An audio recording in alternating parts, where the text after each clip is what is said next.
ನಮಸ್ತೆ ಎಲ್ರಿಗೂ. ಎಲ್ಲರೂ ಹೇಗಿದ್ದೀರಾ? ಎಲ್ಲರೂ ಚೆನ್ನಾಗಿದ್ದೀರಾ ಅಂತ ಅಂದ್ಕೊಂಡು ನಾನು ಚೆನ್ನಾಗಿದ್ದೀನಿ. ಮುಂಜಾನೆ ನಾನಿವತ್ತು 4 ಗಂಟೆಗೆ ಎದ್ದಿದ್ದೀನಿ. ಇವತ್ತು ಅಮಾವಾಸ್ಯೆ ಇದೆ, ಅಮಾವಾಸ್ಯೆ ಗುರುವಾರ. ಹಾಗಾಗಿ ಮುಂಜಾನೆ ಎದ್ದು ಮನೆಯೆಲ್ಲ ಕ್ಲೀನ್ ಮಾಡ್ತಿದ್ದೀನಿ. ಕ್ಲೀನ್ ಮಾಡಿ ನಾನಿವತ್ತು ಒಂದು ಒಳ್ಳೆ ಲೊಕೇಶನ್ಗೆ ನಿಮ್ಮನ್ನೆಲ್ಲರನ್ನ ಕರ್ಕೊಂಡು ಹೋಗ್ತೀನಿ. ಯಾವ ಲೊಕೇಶನ್ನು ಅಂತ ನಿಮಗೆ ನೋಡಿದರೆ ನಿಮ್ಮೆಲ್ಲರಿಗೂ ಇಷ್ಟ ಆಗುತ್ತೆ. ಹಾಗಾಗಿ ವಿಡಿಯೋ ಎಲ್ಲೂ ಸ್ಕಿಪ್ ಮಾಡಬೇಡಿ, ಫುಲ್ ವಿಡಿಯೋ ನೋಡಿ. ಹಾಗೆ ಯಾರೆಲ್ಲ ನನ್ನ ಚಾನಲ್ಗೆ ಸಬ್ಸ್ಕ್ರೈಬರ್ ಆಗಿಲ್ವೋ ದಯವಿಟ್ಟು ಸಬ್ಸ್ಕ್ರೈಬರ್ ಆಗಿ, ಹಾಗೆ ನನ್ನ ಚಾನಲ್ಗೆ ಸಪೋರ್ಟ್ ಮಾಡಿ ಅಂತ ಕೇಳ್ಕೊಳ್ತಾ ಬನ್ನಿ ವಿಡಿಯೋದಲ್ಲಿ ಏನಿದೆ, ನಾನಿವತ್ತು ಎಲ್ಲೆಲ್ಲಿ ಹೋಗ್ತೀನಿ ಅಂತ ನೋಡೋಣ. ದಯವಿಟ್ಟು ವಿಡಿಯೋ ಎಲ್ಲ ಸ್ಕಿಪ್ ಮಾಡ್ತೀರಾ, ಫುಲ್ ವಿಡಿಯೋ ನೋಡಿ. ಹಾಗೆ ಮರೀದಿರಾ ನನ್ನ ವಿಡಿಯೋಗಳಿಗೆ ಸಪೋರ್ಟ್ ಮಾಡಿ ಅಂತ ಕೇಳ್ಕೊಳ್ತಾ ಬನ್ನಿ ನೋಡೋಣ. ನೀಟಾಗಿ ಒರೆಸಿದ್ದೆಲ್ಲ ಆಯಿತು. ಒಂದು ಪುಟ್ಟದಾಗಿ ಒಂದು ರಂಗೋಲೆ ಹಾಕಿಬಿಟ್ಟು ಮನೆ ಒಳಗಡೆ ಹೋಗೋಣ ಅಂದ್ಕೊಂಡು ರಂಗೋಲೆ ಹಾಕ್ತಾಯಿದ್ದೀನಿ. ಇವಾಗ ಆ ಕಡೆ ಕಾರ್ತಿಕ ಮುಗಿದು ಅಮಾವಾಸ್ಯೆ ಬರುತ್ತಲ್ವ, ಅಮಾವಾಸ್ಯೆ ದಿನ ಇವತ್ತು ಗುರುವಾರ. ಅಂದರೆ ಇವತ್ತು ಎಲ್ಲ ದೇವಸ್ಥಾನಗಳಲ್ಲಿ ದೀಪ ಹಂಚ್ತಾರೆ, ಮತ್ತು ಹೋಮ ಅದೆಲ್ಲ ತುಂಬ ಚೆನ್ನಾಗಿ ಇಟ್ಕೊಂಡಿರ್ತಾರೆ. ಪೂಜೆ ಎಲ್ಲ ಚೆನ್ನಾಗಿ ಇಟ್ಕೊಂಡಿರ್ತಾರೆ. ಚಂಡಿ ಯಾಗ ಇಟ್ಕೊಂಡಿರ್ತಾರೆ. ಆ ಥರ ಯಾಗ ಮಾಡೋ ಕಡೆ ಅಥವಾ ಪೂಜೆ ಮಾಡೋ ಕಡೆ ನಾನು ಒಂದೆರಡು ಕಡೆ ಕರ್ಕೊಂಡು ಹೋಗ್ತೀನಿ. ಎಲ್ಲಿ ಅಂತ ನಿಮಗೆ ಗೊತ್ತಾಗಬೇಕಾ? ಮತ್ತೆ ಅದೇ ಹೇಳ್ತೀನಿ, ಫುಲ್ ವಿಡಿಯೋ ನೋಡಿ, ಎಲ್ಲೂ ಸ್ಕಿಪ್ ಮಾಡಬೇಡಿ. ನಿಮಗೆ ನಿಜವಾಗ್ಲೂ ಇಷ್ಟ ಆಗುತ್ತೆ ಈ ಲೊಕೇಶನ್ಗಳು ಅಂತ ಹೇಳ್ತಾ ಬನ್ನಿ ನೋಡೋಣ. ನಾನು ಇವ್ರನ್ನ ಬೆಕ್ಕನ್ನ ಮತ್ತು ನಮ್ಮ ಕನ್ವರ್ ಬೇಬಿನ ಎಲ್ಲ ಮನೇಲೇ ಬಿಟ್ಟು ಹೋಗಬೇಕಲ್ವ. ಹಾಗಾಗಿ ಅವ್ರಿಗೂ ಹೊಟ್ಟೆ ತುಂಬ ಊಟ ಹಾಕಿಬಿಟ್ಟು ಹೋಗಬೇಕು. ಲಾಕ್ ಮಾಡಿ ಹೋಗ್ತೀನಿ. ಅವರು ಮನೆಯಲ್ಲೇ ಇರಬೇಕು. ನಾವು ಬರೋದು ಎಷ್ಟೊತ್ತಾಗುತ್ತೋ ಏನೋ ಗೊತ್ತಿಲ್ಲ. ಹಾಗಾಗಿ ನನ್ನೇ ನಂಬ್ಕೊಂಡಿರುವಂತಹ ಬೆಕ್ಕಿಗಾಗಲಿ ನಮ್ಮ ಬೇಬಿ ಕನ್ವರ್ಗಾಗಲಿ ಊಟ ಹಾಕ್ಬಿಟ್ಟು ಹೊಟ್ಟೆ ತುಂಬ ಮನೆ ಒಳಗಡೆ ಆರಾಮಾಗಿರಿ ಅಂತ ನಾನು ಅವ್ರಿಗೆ ಹೇಳಿ ನಾನು ಹೋಗೋದಿದೆ. ನೋಡಿ, ಬೆಕ್ಕೆಲ್ಲ ಹಾಲು ಕುಡಿಯೋದಕ್ಕೆ ಬಂದಿದ್ದಾರೆ. ಇವ್ರಿಗೆ ಹಾಲು ಹಾಕ್ತಿರುವಾಗಲೇ ರೋಡ್ ನಾಯಿ ಒಂದು ಬಂದು ನಿಂತ್ಕೊಂಡಿದ್ದಾನೆ. ನಮ್ಮ ಮೇಲಿಂದ ಬೆಕ್ಕು ನೋಡ್ತಾ ಇದ್ದಾನೆ. ಸ್ವಲ್ಪ ದೂರದಿಂದನೇ ನಾನು ಕಾಣಿಸಲ್ಲ ಅಂತ ಹೇಳಿಬಿಟ್ಟು, ಕೆಳಗಡೆ ಇದ್ದರೆ ಕಾಣಿಸಲ್ಲ ಮೇಲೆಗೆ ಅಂತೇಳಿ ಸ್ವಲ್ಪ ದೂರದಿಂದನೇ ನಿಂತ್ಕೊಂಡು ಸೌಂಡ್ ಮಾಡ್ತಿದ್ದಾನೆ. ನಾನು ಅದನ್ನು ಸೌಂಡ್ ಮ್ಯೂಟ್ ಮಾಡಿದ್ದೀನಿ. ಯಾಕಂದರೆ ಮುಂಜಾನೆ ನಾನೊಂದು ದೇವರು ನಾಮ ಹಾಕಿರ್ತೀನಿ, ಕಾಪಿರೈಟ್ ಬರಬಾರ್ದು ಅಂಥೇಳಿ ಮ್ಯೂಟ್ ಮಾಡಿದ್ದೀನಿ. ನೋಡಿ, ಬಂದಿದ್ದಾನೆ ಮನೆ ಹತ್ರ. ನಾನು ನೋಡಿದ್ನಲ್ವ, ಹಾಗಾಗಿ ಓಡ್ಕೊಂಡು ಬಂದಿದ್ದಾನೆ. ಅವನಿಗೆ ಸ್ವಲ್ಪ ಹಾಲು ಹಾಕ್ಬಿಟ್ಟು ಹೋಗೋಣ ಅಂದ್ಕೊಂಡು ಹಾಲು ತೊಗೊಬಂದಿದ್ದೀನಿ. ನನಗೆ ಮುಂಜಾನೆ ಎದ್ದ ತಕ್ಷಣ ಪ್ರಾಣಿ ಪಕ್ಷಿಗಾಗಲಿ ಅಥವಾ ನಾಯಿಗಾಗಲಿ ಊಟ ಹಾಕಿನೇ ಹೊರಗಡೆ ಹೋಗಬೇಕು. ಆವಾಗಲೇ ನನಗೆ ಮನಸ್ಸಿಗೆ ಸಮಾಧಾನ, ಏನೋ ಒಂಥರ ಖುಷಿ. ಇಲ್ಲ ಅಂದರೆ ಒಂಥರ ಬೇಜಾರು ಆಗ್ತಾನೆ ಇರುತ್ತೆ. ಓಕೆ, ಇವಾಗ ಎಲ್ಲರಿಗೂ ಊಟ ಹಾಕಿದ್ದಾಯಿತು. ನಾನು ಸ್ನಾನ ಮಾಡ್ಕೊಂಡು ಬಂದು ದೀಪ ಹಣಿಸಿ ಹೊರಗಡೆ ಹೋಗೋದು ನನ್ನದು ಅಭ್ಯಾಸ. ಮನೇಲೇ ದೀಪ ಹಣಿಸಿ ಆಮೇಲೆ ನಾನು ಆಚೆ ಹೋಗ್ತೀನಿ. ದೇವ್ರಿಗೆ ನಮಸ್ಕಾರ ಮಾಡಿದ್ದಾಯಿತು. ಇವಾಗ ಒಂದು ಗ್ಲಾಸ್ ಬಿಸಿ ನೀರು ಕುಡಿಯೋಣ, ಅದರಲ್ಲಿ ಸ್ವಲ್ಪ ಅರಿಶಿನ ಹಾಕ್ಕೊಂಡು ಅಂದ್ಕೊಂಡು ಒಂದು ಗ್ಲಾಸ್ ನೀರು ಕುಡಿತಾ ಇದ್ದೀನಿ. ನೀರು ಕುಡಿದು ಎಲ್ಲರೂ ರೆಡಿಯಾಗಿ ಇವಾಗ ಕಾರಲ್ಲಿ ಬರ್ತಾ ಇದ್ದೀವಿ. ಬರ್ತಾ ಇರಬೇಕಾದ್ರೇ ಹೂ ಬೇಕಾಗುತ್ತೆ. ಹೂ ತೊಗೊಳ್ಳೋಣ ಅಂಥೇಳಿ ಮಾರ್ಕೆಟ್ ಒಳಗಡೆ ಹೋಗ್ಬಿಟ್ರೆ ಕಾರಲ್ಲಿ ಪಾರ್ಕಿಂಗ್ ಮಾಡೋಕ್ಕೆ ಕಷ್ಟ ಅಂತ ಹೇಳಿ ಸೈಡಲ್ಲಿ ಸ್ವಲ್ಪ ಮಾರ್ಕೆಟಿಂದ ಸ್ವಲ್ಪ ದೂರದಲ್ಲೇ ಕಾರ್ ನಿಲ್ಲಿಸ್ಬಿಟ್ಟು ನಮ್ಮ ಹುಡುಗ ಹೂ ತೊಗೊಂಬರ್ತಾನೆ. ಹೂ ತೊಗೊಂಡು ಸ್ವಲ್ಪ ದೂರ ಬರ್ತೀವಿ ಅಂದರೆ ಕೆಂಗೇರಿಗೆ ಬರ್ತೀವಿ. ಕೆಂಗೇರಿಯಲ್ಲಿ ಇಡ್ಲಿ ಚೆನ್ನಾಗಿರುತ್ತೆ ಅಂದ್ಕೊಂಡು ಎಲ್ಲರೂ ಸ್ವಲ್ಪ ಇಡ್ಲಿ ತಿಂದು ಮತ್ತು ಮೂವ್ ಹಾಕ್ತೀವಿ. ಯಾಕಂದರೆ ನಮ್ಮ ಅಪ್ಪಗೆ ಹೊಟ್ಟೆ ಹಸಿವಾಗುತ್ತೆ, ಏಜಾಗಿದೆ ಅಲ್ವಾ. ಅವರು ತುಂಬ ವರ್ಷಗಳ ನಂತರ ಅವರು ಕಾರಲ್ಲಿ ಹಳ್ಳಿಗೆ ಬರ್ತಾ ಇರೋದು. ಹಾಗಾಗಿ ಅವ್ರಿಗೆ ಸ್ವಲ್ಪ ತಿಂಡಿ ಕೊಡಿಸ್ಬಿಟ್ಟು ಕರ್ಕೊಂಡು ಹೋಗೋಣ ಅಂದ್ಕೊಂಡು ಬಂದಿದ್ದೀವಿ. ನಮ್ಮಪ್ಪ ಏಜಲ್ಲಿ ತುಂಬ ಸ್ಟ್ರಾಂಗು, ತುಂಬ ಹಾಡಾಡಿಕೊಂಡು ಜಾಲಿಯಾಗಿ ಕೇರ್ಲೆಸ್ ಆಗಿ ಹೆಂಗಂದರೆ ಹಾಗೆ ಬೆಳೆದವರು. ಇವಾಗ ನೋಡಿ, ದೊಡ್ಡವರು ಹೇಳ್ತಾರಲ್ಲ, ದೊಡ್ಡವರು ವಯಸ್ಸು ಆಗ್ತಾ ಆಗ್ತಾ ಚಿಕ್ಕ ಮಗು ಥರ ಅವ್ರದ್ದು ಸ್ವಭಾವ ಅಂತ. ಹಾಗೆ ನಮ್ಮ ಅಪ್ಪಂದು ಕೂಡ ಚಿಕ್ಕ ಮಗು ಥರ ನನ್ನ ಮಗಳ ಜೊತೆ ಕಾಮಿಡಿ ಮಾಡ್ಕೊಂಡು ನಕ್ಕೊಂಡು ಬರ್ತಾಯಿದ್ದಾರೆ. ಇವಾಗ ಬಂದಿದ್ದೀವಿ ದೇವಸ್ಥಾನಕ್ಕೆ. ಇದು ನಮ್ಮ ಅಕ್ಕ ಅವ್ರ ಮನೆ ದೇವರು, ಮಂಚಮ್ಮ ಅಂಥೇಳಿ. ಇಲ್ಲಿಗೆ ಬಂದು ಮಂಚಮ್ಮಂಗೆ ರೆಡಿ ಮಾಡಿಬಿಟ್ಟು ಆಮೇಲೆ ಸ್ವಲ್ಪ ದೂರ ಗದ್ದೆ ಹತ್ರ ಬಂದರೆ ಅಲ್ಲಿ ಮಾಯಮ್ಮ ಅಂತ ಇದೆ. ಈ ಮಾಯಮ್ಮಂದು ಏನೋ ಸ್ಟೋರಿ ಇದೆ, ನನಗಷ್ಟು ಗೊತ್ತಿಲ್ಲ, ಸ್ವಲ್ಪನೇ ನನಗೆ ಗೊತ್ತಿದೆ. ಏನಂದರೆ ಇವರು ಊಟಕ್ಕೆ ಕೂತ್ಕೊಂಡಿರುವಾಗ ತಿನ್ನೋ ಅನ್ನದ ತಟ್ಟೆನ ಕಾಲಲ್ಲೇನೋ ಹೊದ್ಬಿಟ್ರಂತೆ ತಿಂತಾ ಇರಬೇಕಂದ್ರೆ. ಅದಕ್ಕೆ ಅವರು ಬೇಜಾರು ಮಾಡಿಕೊಂಡು ಮಾಯಮ್ಮ ಊರ ಆಚೆ ಬಂದು ಒಂದು ನಿಂಬೆಹಣ್ಣು ಮತ್ತು ಬೆಂಕಿ ಪಟ್ಟಣ ತಗೊಂಡು ಬಂದು ಬೆಂಕಿ ಹಾಕ್ಕೊಂಡು ಸತ್ತೋದ್ರು ಅಂತ. ಅದಕ್ಕೆ ಅವ್ರು ಈ ಊರ ಆಚೆ ಬಂದಿದ್ದಾರಲ್ಲ ಅದೇ ಜಾಗದಲ್ಲಿ ಮಾಯಮ್ಮ ಅಂತೇಳಿ ಒಂದು ಅವ್ರದ್ದು ಏನು ಹೇಳ್ತಾರೆ ಮಾಯಮ್ಮ ವಿಗ್ರಹ ಕೆತ್ತಿ ಅಲ್ಲಿ ಮಾಯಮ್ಮ ಅಂತೇಳಿ ಪೂಜೆ ಮಾಡ್ತಾರೆ. ಮಂಚಮ್ಮನಿಗೆ ಮುಂಚೆ ಮಾಯಮ್ಮನಿಗೆ ಪೂಜೆ ಮಾಡಿ ಆಮೇಲೆ ಮಂಚಮ್ಮನಿಗೆ ಪೂಜೆ ಮಾಡಬೇಕು. ಆಮೇಲೆ ಅದ್ರ ಮೇಲೆ ಕಟ್ಟಡ ಏನಿತ್ತಲ್ಲ ಅದ್ರ ಮೇಲೆ ಯಾರೂ ಹತ್ತಬಾರ್ದು, ಬರೀ ಗಂಡಸರು ಅಷ್ಟೇ ಹತ್ತಬೇಕು ಅನ್ನೋದು ರೂಲ್ಸ್ ಇದೆ. ಸರಿ, ಅಲ್ಲಿ ಪೂಜೆ ಮಾಡಿಕೊಂಡು ಇವಾಗ ಮತ್ತೆ ಮಂಚಮ್ಮನ ಹತ್ರ ಬಂದಿದ್ದೀವಿ. ಇಲ್ಲಿ ನಾನೊಂದು ನಿಜವಾಗ್ಲೂ ಒಂದು ಮಿಸ್ ಮಾಡ್ಕೊಂಬಿಟ್ಟೆ, ವಿಡಿಯೋ ಇಟ್ಕೋಬೇಕಾಗಿತ್ತು. ನಾನು ಈ ಥರನೂ ಆಗುತ್ತಾ ಅಂದ್ಕೊಂಡು ಕೇರ್ಲೆಸ್ ಮಾಡಿಬಿಟ್ಟೆ. ನೀವು ನಂಬ್ತಾ ಇರಲಿಲ್ಲ, ನಾನು ನಂಬಿರಲಿಲ್ಲ ಇಷ್ಟು ದಿವಸ.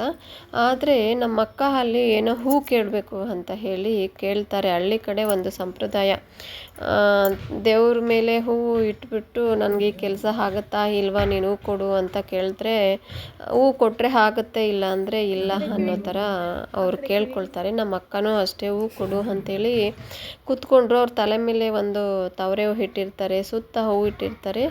ತುಂಬ ಹೂವು ಕೂತ್ಕೊಂಡು 5 ನಿಮಿಷಕ್ಕೆಲ್ಲ ತಾವರೆ ಹೂವು ಮತ್ತು ಹೂವು ಒಂದಷ್ಟು ಇಟ್ಟಿರ್ತಾರಲ್ಲ ಅದೆಲ್ಲ ತುಪ್ಪು ಅಂತ ಬಿದ್ದೋಗ್ಬಿಡುತ್ತೆ. ಅದನ್ನು ನಾನು ಮಿಸ್ ಮಾಡ್ಕೊಂಬಿಟ್ಟೆ. ವೀಡಿಯೋ ಇಟ್ಕೊಂಡಿದ್ರೆ ಚೆನ್ನಾಗಿರೋದು. ತುಂಬ ನನಗೆ ಆಶ್ಚರ್ಯ ಆಯಿತು, ಅಷ್ಟು ಚೆನ್ನಾಗಿ ಹೂ ಬಿದ್ದೋಯ್ತು. ಸರಿ, ಅಲ್ಲೆಲ್ಲ ಪೂಜೆ ಎಲ್ಲ ಮುಗೀತು. ಮತ್ತೆ ಅಲ್ಲಿ ನಮಸ್ಕಾರ ಮಾಡಿಕೊಂಡು ಮತ್ತೆ ಹೊರಟಿದ್ದೀವಿ. ನಮ್ಮಪ್ಪ ಏನೋ ಹೇಳ್ತಾಯಿದ್ರು, ತಾಲೂಕು ಆಫೀಸಲ್ಲಿ ನಂದು ಸ್ವಲ್ಪ ಕೆಲಸ ಇದೆ ಅಂತ. ಅವ್ರು ಬಂದಿರೋದೇ ಬೆಂಗಳೂರಿಂದ ಹಳ್ಳಿಗೆ ಬಂದಿರೋದೇ ಅವ್ರದ್ದು ಸ್ವಲ್ಪ ಏನೋ ಕೆಲಸ ಇದೆ ಅಂತ. ಇಲ್ಲ ಅಂದರೆ ಅವ್ರು ಎಲ್ಲಿಗೂ ಬರಲ್ಲ, ಏನು ಮಾಡಲ್ಲ, ಸುಮ್ಮನೆ ಮನೆ ಹತ್ರ ಇರ್ತಾರೆ. ಅವ್ರಿಗೆ ಹಿಂಗೆಲ್ಲ ಹೊರಗಡೆ ಬರೋದು ಅದೆಲ್ಲ ಆಗಲ್ಲ, ಅವ್ರಿಗೆ ಕಾಲು ನೋವಿದೆ ಅಂತೇಳಿ ಎಲ್ಲೂ ಬರಲ್ಲ. ಈ ತಾಲೂಕು ಆಫೀಸಲ್ಲಿ ಏನೋ ಆಧಾರ್ ಕಾರ್ಡಲ್ಲಿ ಏನೋ ಸ್ವಲ್ಪ ಲಿಂಕ್ ಮಾಡಬೇಕು ಅಂತ ಕೆಲಸ ಇದೆ ಅಂಥೇಳಿ ನಮ್ಮ ಜೊತೆ ಬಂದಿದ್ದಾರೆ ನಮ್ಮಮ್ಮ ಬರ್ತಾ ಇರ್ತಾರೆ ಬಿಡಿ, ತುಂಬ ವಿಡಿಯೋದಲ್ಲಿ ನೋಡಿರ್ತೀರ. ನಮ್ಮಪ್ಪ ಅಂತೂ ಎಲ್ಲೂ ಬರಲ್ಲ. ಇವತ್ತು ಬಂದಿದ್ದಾರೆ, ಅವ್ರದ್ದು ಕೆಲಸ ಇದೆ ಅಂತೇಳಿ. ಅಲ್ಲಿ ಒಂದು ಕಡೆ ಹಡ್ ರೋಡು, ಅಲ್ಲಿ ನಿಲ್ಲಿಸ್ಬಿಟ್ಟು ಸ್ವಲ್ಪ ತಾಲೂಕು ಆಫೀಸಲ್ಲಿ ಕೆಲಸ ಏನಿದೆ ಅದನ್ನು ಮುಗಿಸ್ಕೊಂಡು ಹೋಗೋಣ ಅಂದ್ಕೊಂಡು ಹೋಗ್ತಾ ಇದ್ದೀವಿ. ಅಲ್ಲಿ ಮುಗಿಸ್ಕೊಂಡು ಮತ್ತೆ ಇನ್ನೊಂದು ಪವರ್ಫುಲ್ ದೇವಸ್ಥಾನಕ್ಕೆ ನಾನು ನಿಮ್ಮನ್ನ ಕರ್ಕೊಂಡು ಹೋಗ್ತೀನಿ, ಬನ್ನಿ. ಈ ದೇವಸ್ಥಾನದ ಕತೆ ಏನಪ್ಪ ಅಂತಂದರೆ, ನನಗೆ ಆಗಿದ್ದ ಅನುಭವ ನಾನು ಹೇಳ್ತೀನಿ. ಹೋದ ವರ್ಷ ಕಾರ್ತಿಕ ಸೋಮವಾರದಲ್ಲಿ ನೋಡಿ ಈ ದೇವಸ್ಥಾನಕ್ಕೆ ಬಂದಿದ್ದೀವಿ. ಇವಾಗ ಬಂದು ಹೋದ ವರ್ಷ ನಮ್ಮ ಅತ್ತೆ ಕರೀತಾರೆ, ಬಾರಮ್ಮ ದೀಪ ಹಣ್ಸೋಣ ಅಂಥೇಳಿ. ನಾನು ಹೋಗಿರಲ್ಲ, ದೀಪ ಎಲ್ಲ ತೆಗೆದು ಇಟ್ಟಿರ್ತೀನಿ. ಬೇಡ ಬಿಡತ್ತೆ ಈ ಸತಿ ಬರಲ್ಲ ಅಂತ ನಾನು ಈ ಥರ ಹೇಳಿರಲ್ಲ, ನಾನು ಒಂದು ಸುಳ್ಳು ಹೇಳಿ ಬಂದಿರಲ್ಲ ಈ ದೇವಸ್ಥಾನಕ್ಕೆ. ನೀವು ನಂಬ್ತಿರೋ ಬಿಡ್ತಿರೋ, ಯಾರಪ್ಪ ಇವಾಗ ಒಂದು 4-5 ಸಾವಿರ ಖರ್ಚು ಮಾಡ್ಕೊಂಡು ಯಾರು ಹೋಗ್ತಾರೆ, ಇವಾಗ ಬೇಡ ಅಂಥೇಳಿ ತೆಗೆದಿಟ್ಟು ದೀಪನ ನಾನು ಹೋಗಿರಲಿಲ್ಲ ದೀಪ ಹಣ್ಸೋದಿಕ್ಕಂತೇಳಿ. ನೀವು ನಂಬಲ್ಲ, ನಿಜವಾಗ್ಲೂ ನೀವು ನಂಬಲ್ಲ, ನಾನು ತುಂಬ ದುಡ್ಡು ಕಳ್ಕೊಂಡೆ ಒಂದು ವರ್ಷದಲ್ಲಿ. ತುಂಬ, ನೀವು ಎಕ್ಸ್ಪೆಕ್ಟ್ ಮಾಡಿರಲ್ಲ ಅಷ್ಟು ದುಡ್ಡು ನಾನು ಕಳ್ಕೊಂಡೆ. ಹಾಗಾಗಿ ಮತ್ತೆ ನನ್ನ ತಪ್ಪಾಯಿತು. ಮನುಷ್ಯಂದು ಏನಿಲ್ಲ, ಎಲ್ಲ ದೇವ್ರದ್ದು ಪವಾಡ ಮುಂದೆ ಮನುಷ್ಯನ ಮಾತು ಆಗಲಿ ಮನುಷ್ಯಂದು ಏನೂ ನಡೆಯಲ್ಲ. ಮನುಷ್ಯ ಏನಕ್ಕೂ ಪ್ರಯೋಜನ ಇಲ್ಲ. ದೇವರಿಲ್ಲ ಅಂದರೆ, ಪ್ರಕೃತಿ ಇಲ್ಲ ಅಂದರೆ ಮನುಷ್ಯನೇ ಅಲ್ಲ, ಒಂದು ಹುಳು ಕಡ್ಡಿ ಅಷ್ಟೇ. ಪ್ರಕೃತಿ ಮುಂದೆ ಮನುಷ್ಯ ಒಂದು ಕಡ್ಡಿ ಅಷ್ಟೇ. ದೇವರು ಹೇಗೆ ಆಡಿಸ್ತಾನೋ ಹಾಗೆ ಮನುಷ್ಯ ಆಡ್ತಾನೆ. ನನಗೆ ಅಷ್ಟೆಲ್ಲ ಕಳ್ಕೊಂಡ್ಮೇಲೆ ತುಂಬ ನೊಂದು ಬೆಂದು ಮತ್ತೆ ಈ ದೇವಸ್ಥಾನಕ್ಕೆ ಬಂದಿದ್ದೀನಿ, ತಪ್ಪಾಯಿತು ಅಂಥೇಳಿ. ಆವಾಗ ದೀಪ ಏನೋ ಹಣ್ಸ್ತೀನಿ ಅಂಥೇಳಿ ತೆಗೆದು ಇಟ್ಟಿದ್ನಲ್ಲ, 1ರಷ್ಟಲ್ಲ ಇವಾಗ 10ರಷ್ಟು. ಆವಾಗೊಂದು ನಾನು 9-11 ದೀಪ ಹಣ್ಸೋಣ ಅಂತ ಅಂದ್ಕೊಂಡಿದ್ದೆ. ಆವಾಗ ಹಣ್ಸ್ಲಿಲ್ಲ, ತೆಗೆದಿಟ್ಟಿದ್ದೆ ಅಷ್ಟೇ. ಇವಾಗ 101 ದೀಪ ಹಣ್ಸೋಣ ಅಂಥೇಳಿ ದೀಪ ತಗೊಂಡು ಬಂದಿದ್ದೀನಿ. ನಮ್ಮ ಅಕ್ಕ ಸಗಣಿ ಕಲಸಿ ಇಡ್ತಾ ಹೋಗ್ತಾ ಇದ್ದಾರೆ ಆ ಬಂಬು ಮೇಲೆ. ನನ್ನ ಮಗಳು ದೀಪ ಇಡ್ತಾ ಹೋಗ್ತಿದ್ದಾಳೆ. ನಾನು ಆ ದೀಪಕ್ಕೆ ಬತ್ತಿ ಹಾಕ್ತಾ ಹೋಗ್ತಿದ್ದೀನಿ. ನಮ್ಮಮ್ಮ ಎಣ್ಣೆ ಹಾಕ್ತಾ ಬರ್ತಿದ್ದಾರೆ. ಹಿಂಗೆ ಸಾಲಾಗಿ ಒಬ್ಬೊಬ್ಬರು ಒಂದೊಂದು ಕೆಲಸ ವಹಿಸ್ಕೊಂಡು ಮಾಡ್ತಾ ಇದ್ದೀವಿ. ಯಾಕೆ ಫಸ್ಟೇ ಮಾಡ್ತಿದ್ದೀವಿ ಅಂದರೆ ಆಮೇಲೆ ತುಂಬ ರಶ್ ಆಗ್ತಾರೆ, ದೀಪ ಇಡೋಕ್ಕಾಗಲ್ಲ ಅಂಥೇಳಿ ಸ್ವಲ್ಪ ಬೇಗನೆ ಮಾಡ್ತಿದ್ದೀವಿ. ನಮ್ಮದು 101 ದೀಪ ಇರೋದ್ರಿಂದ ಲೇಟ್ ಆಗ್ಬೋದು ಅಥವಾ ಜಾಗ ಸಿಗದೆ ಇರ್ಬೋದು. ಕರೆಕ್ಟ್ ಟೈಮ್ಗೆ ಹಚ್ಚಬೇಕು, ಕರೆಕ್ಟಾಗಿ 6 ಗಂಟೆಗೆ ಹಚ್ಚಬೇಕು ಅಂಥೇಳಿ ಒಬ್ಬೊಬ್ಬರು ಒಂದೊಂದು ಕೆಲಸನ ಮಾಡ್ತಾ ಇದ್ದೀವಿ. ದೇವ್ರ ಮುಂದೆ ಒಂದು ದೊಡ್ಡ ದೀಪ ಅಂಟಿಸಿರ್ತಾರೆ. ದೇವರು ಒಳಗಡೆ ಇದ್ದರೆ ಅದರ ಡೋರ್ ಮುಂಭಾಗ ಒಂದು ದೀಪ ಅಂಟಿಸಿರ್ತಾರೆ, ದೊಡ್ಡ ದೀಪ. ಅದು ದೀಪ ತಗೊಳ್ಳೋಣ ಅಂತ ಹೇಳಿದ್ರೆ ತೆಗಿಯೋಕ್ಕಾಗಲೇ ಇಲ್ಲ, ಅಷ್ಟು ರಶ್ಶು, ಅಷ್ಟು ಕ್ರೌಡ್ ಇತ್ತು, ತೆಗಿಯೋಕ್ಕಾಗಲಿಲ್ಲ. ಆ ದೀಪ ಅಂಟಿಸಿದ ತಕ್ಷಣ ನಾವು ಈ ಥರ ಹರಕೆ ಮಾಡಿ ಏನು ಇಟ್ಟಿರ್ತೀವಲ್ಲ ಆ ದೀಪಗಳನ್ನ ಅಂಟಿಸ್ಬೇಕಾಗತ್ತೆ. ಇವಾಗ ದೀಪ ಇಟ್ಟಿದ್ದಾಯಿತು, ಬತ್ತಿ ಹಾಕಿದ್ದಾಯಿತು, ಎಣ್ಣೆ ಹಾಕಿದ್ದಾಯಿತು. ಅಲ್ಲಿ ಬಂದಿರೋರೆಲ್ಲ ಎಲ್ಲರ ಹತ್ರನೂ ಬತ್ತಿ ಸಾಕಾಗಿಲ್ಲ ಅಂದರೆ ಕೊಡಿ, ಅಥವಾ ಕರ್ಪೂರ ಸಾಕಾಗಲಿಲ್ಲ ಅಂದರೆ ಕೊಡಿ, ಎಲ್ಲರಿಗೂ ಒಬ್ರಿಗೊಬ್ಬರು ಶೇರ್ ಮಾಡ್ಕೊಳ್ತಾರೆ, ಕೊಡ್ತಾರೆ. ಯಾರು ಕೊಡಲ್ಲ ಅಂತ ಹೇಳಲ್ಲ. ಆರಾಮಾಗಿ ಎಣ್ಣೆ ಇಲ್ಲದೆ ಇರೋರು ಎಣ್ಣೆ ಇಸ್ಕೊಳ್ತಾರೆ, ದೀಪ ಇಲ್ಲದೆ ಅಂದವರು ದೀಪ ಇಸ್ಕೊಳ್ತಾರೆ. ಮತ್ತು ಖುಷಿಯಾಗಿ ನಿಮ್ಮದು ಇದು ನಮ್ಮದು ಅನ್ನೋ ಥರ ಏನಿಲ್ಲ, ಎಲ್ಲರೂ ಬೆರೆತು ನೀಟಾಗಿ ಜೋಡಿಸ್ತಾರೆ. ಏನಿಲ್ವೋ ಅವ್ರ ಹತ್ರ ಅಥವಾ ನಮ್ಮ ಹತ್ರ ಏನಿಲ್ವೋ ಅವ್ರ ಹತ್ರ ಏನಿಲ್ವೋ ಮೂರನೇವ್ರ ಹತ್ರ ಕೇಳಿ ಈಸ್ಕೊಂಡು ಸಹಾಯ ಮಾಡ್ತಾರೆ ಅಲ್ಲೆಲ್ಲರೂ. ನಾನು ಫಸ್ಟ್ ಟೈಮ್ ನೋಡಿದ್ದು. ಕೊನೆಗೆ ಇವಾಗ ಎಲ್ಲರೂ ದೀಪ ಅಂಟಿಸಿದ್ದೀವಿ. ಫಸ್ಟ್ ಟೈಮ್ ನಾನು ಅಂಟಿಸಿದ್ದಿಲ್ಲಿ, ಮತ್ತು ಫಸ್ಟ್ ಅಂಟಿಸ್ದೆ. ದೇವ್ರಿಗೆ ಅಂಟಿಸಿದ ತಕ್ಷಣ ನಾವೇ ಸೆಕೆಂಡ್ ಅಂಟಿಸ್ದೋ. ಆಮೇಲೆ ಮತ್ತೆ ಬರ್ತಾ ಇರ್ತಾರೆ. ರಾತ್ರಿ 9 ಗಂಟೆ ತನಕ ದೀಪ ಅಂಟಿಸೋರು ಬರ್ತಾ ಇರ್ತಾರೆ, ಅದೇ ಊರವರು. ನಾವೆಲ್ಲ ಸ್ವಲ್ಪ ದೂರದಿಂದ ಬಂದಿರೋರು, ಹಾಗಾಗಿ ಅಂಟಿಸ್ತಿದ್ದೀವಿ. ನೋಡಿ, ರಾತ್ರಿ ಆಯ್ತಾ ನೋಡೋದಕ್ಕೆ ತುಂಬ ಚೆನ್ನಾಗಿರುತ್ತೆ. ಇವಾಗ 2 ಲೈನ್ ಇದೆ, ಆಮೇಲೆ ಜಾಸ್ತಿ ದೀಪಗಳೆಲ್ಲ ಇಡ್ತಾರಲ್ವ, ನೋಡೋದಕ್ಕೆ 2 ಕಣ್ಣು ಸಾಕಾಗಲ್ಲ, ಅಷ್ಟು ಚೆನ್ನಾಗಿ ಇರುತ್ತೆ. ನಾನು ಈ ದೇವ್ರಿಗೆ ಚಂಡಿ ಯಾಗಾಗೆ ಬರೋಕ್ಕೆ ಆಗಲಿಲ್ಲ. ನಮ್ಮ ಅತ್ತೆಯವ್ರು ಹೇಳಿರ್ತಾರೆ, ಚಂಡಿ ಯಾಗಾಗ ಹೋಗಿ ಕೂತ್ಕೋ, ನಾವು ಲೇಟಾಗಿ ಬರ್ತೀವಿ ಅಂತ. ನಾನು ಬರೋಣ ಅಂತ ಬಂದು, ಮತ್ತು ನಮ್ಮ ಅಕ್ಕಾರು ಊರಲ್ಲಿ ಕೆಲಸ ಮುಗಿಸಿ, ನಮ್ಮ ಅಪ್ಪದು ಸ್ವಲ್ಪ ಕೆಲಸ ಮುಗಿಸಿ ಇಲ್ಲಿಗೆ ಬರೋ ಅಷ್ಟರಲ್ಲಿ ಲೇಟ್ ಆಗಿಬಿಡುತ್ತೆ. ನಾವು ಬರೋ ಅಷ್ಟರಲ್ಲಿ ಅದು ಚಂಡಿ ಯಾಗ ಏನು ಮಾಡಿರ್ತಾರಲ್ವ ಅದು ಮುಗ್ದೋಗಿರುತ್ತೆ. ನಾನು ಮಿಸ್ ಮಾಡಿಕೊಂಡೆ, ನನಗೆ ಅದೃಷ್ಟ ಇಲ್ಲ ಅಂದ್ಕೊಂಡು ಪರವಾಗಿಲ್ಲ ನೆಕ್ಸ್ಟ್ ಟೈಮ್ ಬರೋಣ ಅಂತ ಅಂದ್ಕೊಂಡು, ನಾನು ಏನು ಸಿಕ್ಕಿದೆ ಅದೇ ನಿನ್ನ ಆಶೀರ್ವಾದ ದೇವರೇ ಅಂತ ಅಂದ್ಕೊಂಡು ನಾನೇನು ಮೊಂಡಾಟ ಮಾಡಿಕೊಂಡು ಬರಲಿಲ್ಲ. ತಪ್ಪಾಯಿತು ಅಂತ ಕೇಳಿ ದೀಪ ಅಂಟಿಸ್ಕೊಂಡು ಮತ್ತೆ ನಾನು ತಪ್ಪಾಯಿತು ಅಂತ ಕೇಳಿಕೊಂಡು ದೇವ್ರಿಗೆ ನಮಸ್ಕಾರ ಮಾಡಿಕೊಂಡು ಅಲ್ಲೇ ದೇವರೆಲ್ಲ ಮೆರವಣಿಗೆ ಮಾಡ್ತಾಯಿದ್ರು. ಅದನ್ನೆಲ್ಲ ಒಂದು ಅರ್ಧ ಗಂಟೆ ನೋಡಿಕೊಂಡು ಅರ್ಧ ಗಂಟೆ ಹೆಚ್ಚಿಗೆ ಅಲ್ಲಿ ಕಾಲ ಕಳೆದು ದೇವ್ರ ಹತ್ರ ಆಮೇಲೆ ಹೋಗೋಣ ಮನೆಗೆ. 8 ಗಂಟೆ ಆದರೂ ಪರವಾಗಿಲ್ಲ, 9 ಗಂಟೆ ಆದರೂ ಪರವಾಗಿಲ್ಲ ಅಂತ ಮನಸ್ಸಲ್ಲಿ ನನ್ನ ಫಿಕ್ಸ್ ಮಾಡಿನೇ ಹೋಗಿದ್ದೆ. ಯಾಕಂದರೆ ಅಲ್ಲಿ ಕೂತ್ಕೊಂಡಿದ್ರೆ ಟೈಮ್ ಆಗೋದು ಗೊತ್ತಾಗ್ತಾ ಇಲ್ಲ, ಹೊಟ್ಟೆ ಹಸಿಯೋದು ಗೊತ್ತಾಗ್ತಾ ಇಲ್ಲ, ಯಾವುದೇ ರೀತಿ ಏನೂ ಗೊತ್ತಾಗ್ತಾ ಇಲ್ಲ. ಒಂದೇ ಒಂದು ಅನ್ನಿಸ್ತಾಯಿತ್ತು, ಇನ್ನೂ ಸ್ವಲ್ಪ ಹೊತ್ತು ಕೂತ್ಕೊಳ್ಳೋಣ, ಇದೆಲ್ಲ ನೋಡ್ಕೊಂಡು ಹೋಗೋಣ. ಇಡೀ ರಾತ್ರಿ ಕೂಡ ಆರ್ಕೆಸ್ಟ್ರಾ ಇತ್ತು, ಅದನ್ನು ನೋಡಿಕೊಂಡು ಕೂಡ ನಾವು ಇದ್ದು ಬರ್ಬೋದಾಗಿತ್ತು. ಬೆಳಗ್ಗೆ ಎದ್ದು ಬರೋಣ ಅನ್ನೋದಕ್ಕೆ ಇಲ್ಲಿ ಮನೇಲಿ ನಮ್ಮ ನಾಯಿ ಬೆಕ್ಕುಗಳೆಲ್ಲ ಇತ್ತಲ್ವ, ಬೆಕ್ಕು ಪರವಾಗಿಲ್ಲ ಹೊರಗಡೆ ಬಂದು ಎಲ್ಲಾದರೂ ಇರ್ತಾರೆ, ತಿಂತಾರೆ. ಆದರೆ ನಮ್ಮ ಕನ್ವರ್ ಬೇಬಿ ಅಳ್ತಾನೆ ಅನ್ನೋ ಕಾರಣಕ್ಕೆ ಇಲ್ಲ, ನಾವು ರಾತ್ರಿನೇ ಹೋಗೋಣ ಅಂದ್ಕೊಳ್ತೀವಿ. ಸರಿ, ದೇವರೆಲ್ಲ ನೋಡ್ಕೊಂಡು ಆದಮೇಲೆ ಸರಿ ಅಲ್ಲಿ ಊಟ ಎಲ್ಲ ಕೊಡ್ತಾಯಿದ್ರು. ಊಟ ತಿಂದು ಹೋಗೋಣ ಅಂದ್ಕೊಂಡು ಕೊನೆಯದಾಗಿ ನೋಡಿ, ಇದು ಚೌಡೇಶ್ವರಿಗೆ ಜೈಕಾರ ಹಾಕ್ತಾರೆ, ಕೇಳಿಸ್ಕೊಳ್ಳಿ.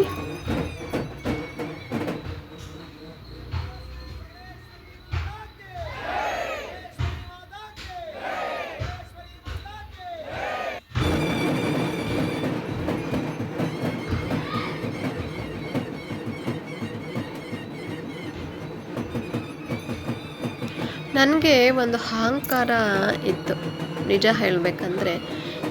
ಏನು ಅಲ್ಲೇ ಹೋಗಬೇಕಾ, ಎಲ್ಲ ಕಡೆ ಇದ್ದಾರೆ ದೇವರು, ಎಲ್ಲ ಕಡೆಯೂ ಮುಗಿಬೋದು, ಅದು ಇದು ಅನ್ನೋ ಥರ ನಾನು ಮಾತಾಡ್ತಾ ಇದ್ದೆ. ಯಾವಾಗ ನಾನು ಅಷ್ಟು ದುಡ್ಡು ಕಳ್ಕೊಂಡು ಮೇಲಿಂದ ಮೇಲೆ ನನಗೆ ಎಫೆಕ್ಟ್ ಹೇಟು ಬೀಳ್ತಾ ಹೋಯಿತು. ಇವಾಗ ನಾನು ಯಾರು ಬೇಡ ಅಂದರೂ ಕೂಡ ನಾನೇ ಬಂದಿದ್ದೀನಿ. ಅಂದರೆ ಇಲ್ಲೇನು ತೋರಿಸುತ್ತಪ್ಪ ಅಂದರೆ ದೇವ್ರ ಮುಂದೆ ಮಾನವ ಏನೂ ಇಲ್ಲ. ಒಂದು ಸೆಕೆಂಡಲ್ಲಿ ಒಂದು ದಿವಸದಲ್ಲಿ ನಾವೇನು ಅಂದ್ಕೊಂಡಿರ್ತೀವಿ ಅದನ್ನೆಲ್ಲ ಮಟ್ಟ ಹಾಕ್ಬಿಡ್ತಾನೆ ದೇವರು ಅನ್ನೋದಂತೂ ನನಗೆ ಗೊತ್ತಾಯಿತು. ನಾನು ಒಂದು ವರ್ಷ ಹಿಂದೆ ಹೇಗಿದ್ದೆ, ಎಷ್ಟು ಅಹಂಕಾರ ಇತ್ತು, ಎಷ್ಟು ನಾನೇನು ನೀವೇನೋ ನಾನೇನು ಅನ್ನೋ ಥರ ಆ ಥರ ಇದ್ದವಳು ಒಂದು ವರ್ಷದಲ್ಲಿ ಎಲ್ಲ ಕಳ್ಕೊಂಡ್ಮೇಲೆ ನಂದು ತಪ್ಪಾಯಿತು, ನೀನೇ ಎಲ್ಲ, ಯಾವಾಗ ಏನು ಬೇಕಂದ್ರೂ ಆಗ್ಬೋದು, ಹೀಗೇ ನಾವು ಇರ್ತೀವಿ ಅಂತ ನಾವು ಯಾರ ಹತ್ರನೂ ಹೇಳಬಾರ್ದು, ನಮಗೆ ನಾವು ಅನ್ಕೋಬಾರ್ದು. ಪ್ರಕೃತಿ ಮನಸ್ಸು ಮಾಡಿದ್ರೆ ಒಂದು ನಿಮಿಷದಲ್ಲಿ ನಮ್ಮನ್ನ ಏನು ಬೇಕಂದರೆ ಮಾಡಿಬಿಡ್ತಾರೆ ಅಂತ ನನಗೆ ಅರಿವಂತೂ ಆಯಿತು. ಇದು ನಿಜವಾಗ್ಲೂ ನಿಜ. ನಾನು ಯಾರಿಗೂ ಏನೂ ಅನ್ಯಾಯ ಮಾಡಿಲ್ಲ, ನನಗೇನೂ ಆಗಲ್ಲ, ನಾನು ಹೀಗೆ ಇರ್ತೀನಿ, ನಮ್ಮ ಮಕ್ಕಳು ಹೀಗೆ ಇರ್ತಾರೆ, ನಾನು ಯಾವುದಕ್ಕೂ ಹೆದರಲ್ಲ ಅನ್ನೋದು ಒಂದು ಅಹಂಕಾರ ನನ್ನಲ್ಲಿತ್ತು. ಆದರೆ ಇವಾಗೆಲ್ಲ ಕರಗೋಗ್ಬಿಟ್ಟಿದೆ. ದೇವ್ರ ಮುಂದೆ, ಪ್ರಕೃತಿ ಮುಂದೆ ನಾವೇನೂ ಇಲ್ಲ. ಬಾಯಿ ತಪ್ಪಿ ಕೂಡ ನಾವು ಬೇರೆಯವ್ರ ಬಗ್ಗೆ ಏನೂ ಮಾತಾಡಬಾರ್ದು. ಯಾವಾಗ ಏನು ನಮ್ಮ ಬುಡಕ್ಕೆ ಬರುತ್ತೋ ಅದು ನಮಗೆ ಗೊತ್ತಾಗಲ್ಲ. ಬಂದ ಮೇಲೆ ನಾವು ಬೇರೆಯವ್ರಿಗೆ ಮಾತಾಡಿರ್ತೀವಲ್ಲ, ಆ ಮಾತಾಗಲಿ ಅವ್ರಿಗೆ ತೋರಿಸಿದ ಕೇರ್ಲೆಸ್ ಇರುತ್ತಲ್ವ, ಅದೆಲ್ಲ ನಾವು ವಾಪಸ್ ತಗೊಳ್ಳೋಕ್ಕಾಗಲ್ಲ. ಹಾಗಾಗಿ ನಾಳೆ ಹೇಗೋ ಏನೋ ಅನ್ನೋ ಭಯದಿಂದನೇ ಬದುಕಬೇಕು ಅನ್ನೋದು ನನಗೆ ಅರಿವಾಗಿದೆ. ಇನ್ನೊಂದು ಏನಪ್ಪ ಅಂದರೆ ದೇವರಿಲ್ಲ ಅಂದರೆ ನಾವಿಲ್ಲ ಅಷ್ಟೇ. ಓಕೆ, ಇವಾಗ ದೇವರೆಲ್ಲ ನೋಡ್ಕೊಂಡಿದ್ದು ಆಯಿತು, ಮೇಲಿಂದ ಮೇಲೆ ದೇವರೇ ನಂದು ತಪ್ಪಾಯಿತು ಅಂತ ಕೇಳ್ಕೊಂಡಿದ್ದು ಆಯಿತು. ಮತ್ತು ತುಂಬ ವರ್ಷಗಳ ನಂತರ ಅವರೆಕಾಳು ಹುಳಿ ಮತ್ತು ಬಿಸಿ ಬಿಸಿ ಮುದ್ದೆ. ಇದನ್ನು ಮುಂಚೆ ಎಲ್ಲಾದರೂ ತಿಥಿಗೆ ಹೋದರೆ, ಮದುವೆ ಮನೆಗಳಿಗೋದ್ರೆ ತುಂಬ ಹೆಚ್ಚಾಗಿ ಮಾಡ್ತಾಯಿದ್ರು. ಇವಾಗ ಆ ಊಟನೇ ಎಲ್ಲೂ ಮಾಡ್ತಾಯಿಲ್ಲ. ತುಂಬ ವೆರೈಟಿಯಾಗಿ ಮಾಡ್ತಾರೆ, ಅಥವಾ ಎಲ್ಲಾದರೂ ನಾನ್ ವೆಜ್ಗಳು ಮಾಡ್ಕೊಂಡು ಇರ್ತಾರೆ. ಅದೇ ಇವಾಗ ಇರೋದು. ಅವರೆಕಾಳು ಊಟ ಅಂತೂ ಇವಾಗ ಎಲ್ಲೂ ಇಲ್ಲ. ದೇವಸ್ಥಾನದಲ್ಲಿ ಅವರೆಕಾಳು ಊಟ ಮತ್ತು ಬೂಂದಿ ಪಾಯಸ ಮಾಡಿದರು.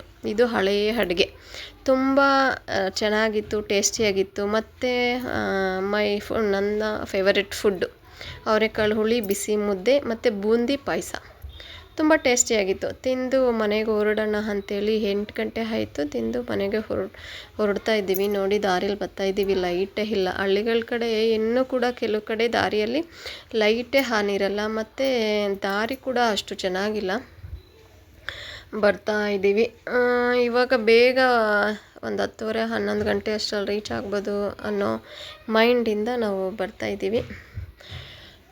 ಇವತ್ತಿನ ವ್ಲಾಗ್ ಮುಗಿಸೋ ಸಮಯ ಬಂದಿದೆ. ನಿಮ್ಗೆ ಇಷ್ಟ ಆಗಿದೆ ಅಂತ ಅಂದ್ಕೊಳ್ತೀನಿ. ನಿಮಗೆ ಇಷ್ಟ ಆಗಿದರೆ ಕಮೆಂಟ್ ಮಾಡಿ.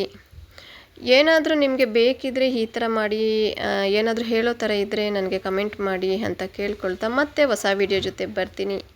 ಟಾಟಾ, ಬಾಯ್ ಬಾಯ್.